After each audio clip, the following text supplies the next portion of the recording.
جلایا جاتا ہے یعنی زیتون کا کہ نہ مشرق کی طرف ہے نہ مغرب کی طرف. ایسا معلوم ہوتا ہے کہ اس کا تیل خواہ آگ اسے نہ بھی چھوئے جلنے کو تیار ہے. بڑی روشنی پر روشنی ہو رہی ہے. اللہ اپنے نور سے جس کو چاہتا ہے سیدھی راہ دکھاتا ہے، اور اللہ جو مثالیں بیان فرماتا ہے تو لوگوں کے سمجھانے کے لیے، اور اللہ ہر چیز سے واقف ہے. وہ قندیل ان گھروں میں ہے جن کے بارے میں اللہ نے ارشاد فرمایا ہے کہ بلند کیے جائیں اور وہاں اللہ کے نام کا ذکر کیا جائے، اور ان میں صبح و شام اس کی تسبیح کرتے ہیں. ایسے لوگ جن کو اللہ کے ذکر اور نماز پڑھنے اور زکوٰۃ دینے سے نہ سوداگری غافل کرتی ہے نہ خرید و فروخت. وہ اس دن سے جب دل خوف اور گھبراہٹ کے سبب الٹ جائیں گے اور آنکھیں اوپر چڑھ جائیں گی ڈرتے ہیں، تاکہ اللہ ان کو ان کے اعمال کا بہت اچھا بدلہ دے اور اپنے فضل سے زیادہ بھی عطا فرمائے. اور اللہ جس کو چاہتا ہے بے حساب رزق دیتا ہے. اور جن لوگوں نے کفر کیا ان کے اعمال کی مثال ایسی ہے جیسے میدان میں ریت کہ پیاسا اسے پانی سمجھے، یہاں تک کہ جب اس کے پاس آئے تو اسے کچھ بھی نہ پائے، اور اللہ ہی کو اپنے پاس دیکھے تو وہ اسے اس کا حساب پورا پورا چکا دے، اور اللہ جلد حساب کرنے والا ہے. یا ان کے اعمال کی مثال ایسی ہے جیسے گہرے سمندر میں اندھیرے جس پر لہر چڑھی چلی آتی ہو اور اس کے اوپر اور لہر آ رہی ہو اور اس کے اوپر بادل ہو، غرض اندھیرے ہی اندھیرے ہوں، ایک پر ایک چھایا ہوا، جب اپنا ہاتھ نکالے تو کچھ نہ دیکھ سکے. اور جس کو اللہ روشنی نہ دے اس کو کہیں بھی روشنی نہیں مل سکتی. کیا تم نے نہیں دیکھا کہ جو لوگ آسمانوں اور زمین میں ہیں اللہ کی تسبیح کرتے رہتے ہیں، اور پر پھیلائے ہوئے پرندے بھی، اور سب اپنی نماز اور تسبیح کے طریقے سے واقف ہیں، اور جو کچھ وہ کرتے ہیں سب اللہ کو معلوم ہے. اور آسمان اور زمین کی بادشاہی اللہ ہی کے لیے ہے، اور اللہ ہی کی طرف لوٹ کر جانا ہے. کیا تم نے نہیں دیکھا کہ اللہ ہی بادلوں کو چلاتا ہے، پھر ان کو آپس میں ملا دیتا ہے، پھر ان کو تہ بتہ کر دیتا ہے، پھر تم دیکھتے ہو کہ بادل سے مے نکل کر برس رہا ہے، اور آسمان میں جو اولوں کے پہاڑ ہیں ان سے اولے نازل کرتا ہے، تو جس پر چاہتا ہے اس کو برسا دیتا ہے اور جس سے چاہتا ہے ہٹا رکھتا ہے. اور بادل میں جو بجلی ہوتی ہے اس کی چمک آنکھوں کو خیرہ کر کے بینائی کو اچکے لیے جاتی ہے. اللہ ہی رات اور دن کو بدلتا رہتا ہے.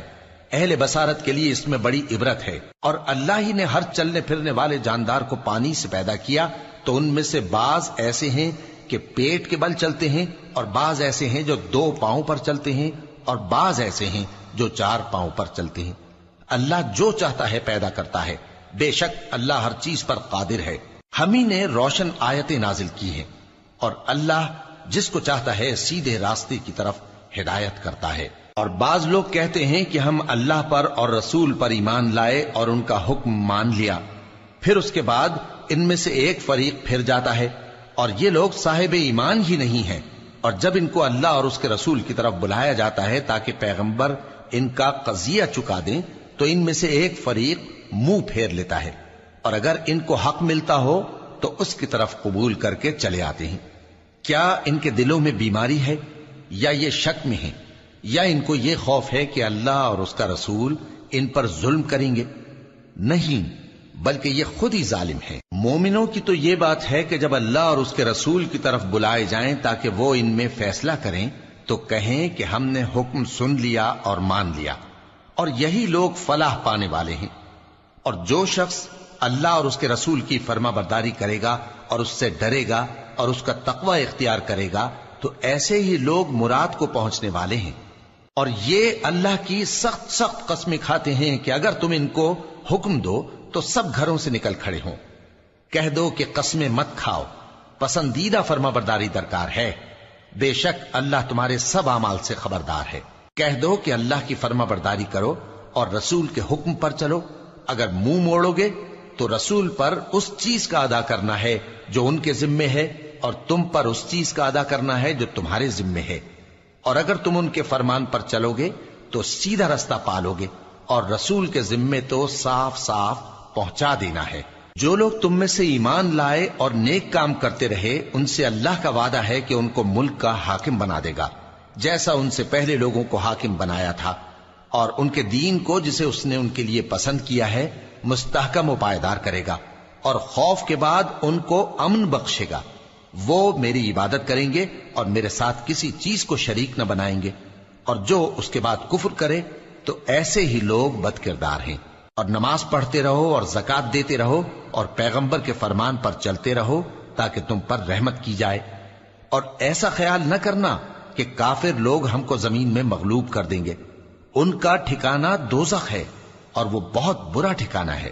مومنو، تمہارے باندی غلام اور جو بچے تم میں سے بلوغ کو نہیں پہنچے 3 دفعہ یعنی 3 اوقات میں تم سے اجازت لیا کریں، ایک تو نماز فجر سے پہلے، اور دوسرے گرمی کی دوپہر کو جب تم کپڑے اتار دیتے ہو، اور تیسرے عشاء کی نماز کے بعد۔ یہ 3 وقت تمہارے پردے کے ہیں، ان کے آگے پیچھے یعنی دوسرے وقتوں میں نہ تم پر کچھ گناہ ہے اور نہ ان پر، کہ کام کاج کے لیے ایک دوسرے کے پاس آتے رہتے ہو۔ اس طرح اللہ اپنی آیتیں کھول کھول کر بیان فرماتا ہے، اور اللہ بڑا علم والا ہے، بڑا حکمت والا ہے۔ اور جب تمہارے لڑکے بالغ ہو جائیں تو ان کو بھی اسی طرح اجازت لینی چاہیے جس طرح ان سے اگلے یعنی بڑے آدمی اجازت حاصل کرتے رہے ہیں۔ اس طرح اللہ تم سے اپنی آیتیں کھول کھول کر بیان فرماتا ہے، اور اللہ جاننے والا ہے، حکمت والا ہے۔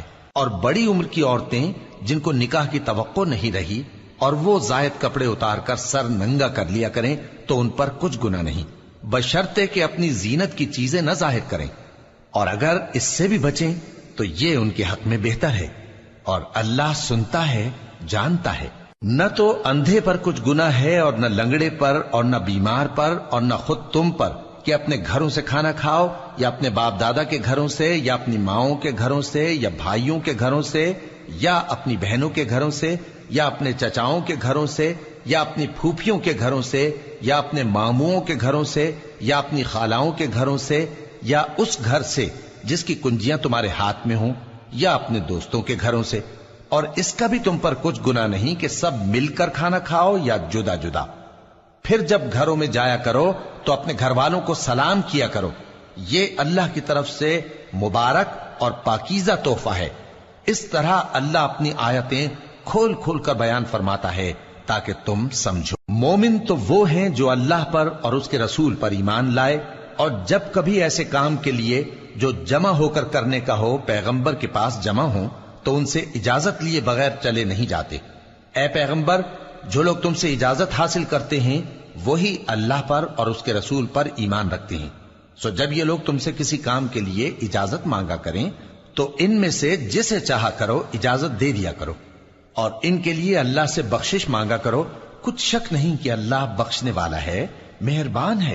مومنو، پیغمبر کے پکارنے کو ایسا خیال نہ کرنا جیسا تم آپس میں ایک دوسرے کو پکارتے ہو، بے شک اللہ کو وہ لوگ معلوم ہیں جو تم میں سے آنکھ بچا کر کھسک جاتے ہیں۔ تو جو لوگ ان کے حکم کی مخالفت کرتے ہیں ان کو ڈرنا چاہیے کہ ایسا نہ ہو کہ ان پر کوئی آفت پڑ جائے یا تکلیف دینے والا عذاب نازل ہو۔ دیکھو، جو کچھ آسمانوں اور زمین میں ہے سب اللہ ہی کا ہے، جس طریق پر تم ہو وہ اسے جانتا ہے، اور جس روز لوگ اس کی طرف لوٹائے جائیں گے تو جو عمل وہ کرتے رہے وہ ان کو بتا دے گا، اور اللہ ہر چیز سے واقف ہے۔